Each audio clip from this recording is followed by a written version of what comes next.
Hi, I'm going to talk a little bit about defense mechanisms and what I know about them.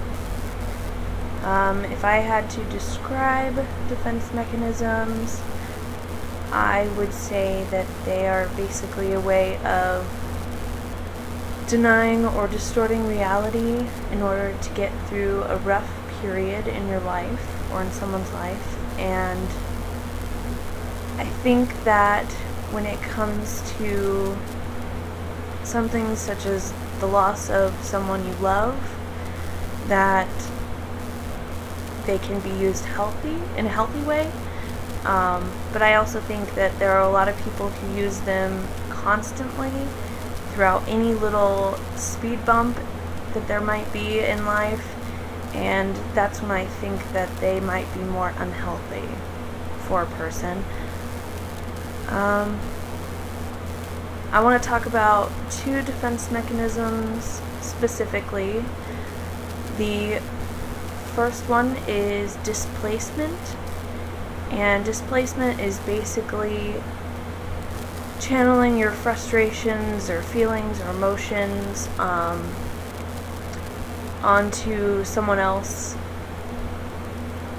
For example, like if you're at school or at a job and something just goes horribly wrong, or at least it seems that way, and then you go home that night or afternoon or whatever, and you take out all of those frustrations and feelings onto your roommate, for example, or your spouse, or your children, whatever your situation may be. And that's basically what displacement is, and I think that's one that I feel like a lot of people use, and not in a healthy manner. The second one I want to talk about is denial, and denial is basically refusing to admit that something has occurred or is about to occur, or is occurring, I guess I should say. And a lot of times when you think about denial, you think about losing someone you care about. But I actually kind of decided to focus on people with alcoholism.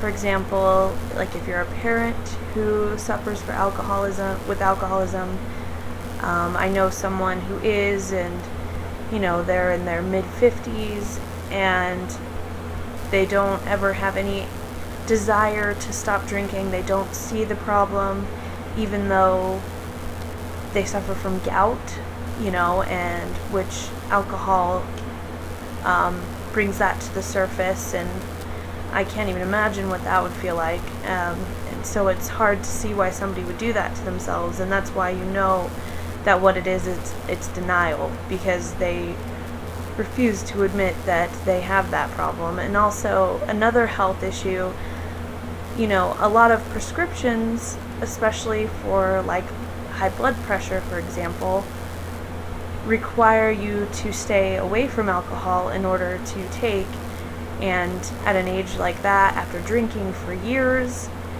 high blood pressure is a huge issue, and this person also refuses to take medication for it because they refuse to stop drinking. But denial doesn't really just stop there when it comes to alcoholism. I feel like it also is with the family too in a lot of cases.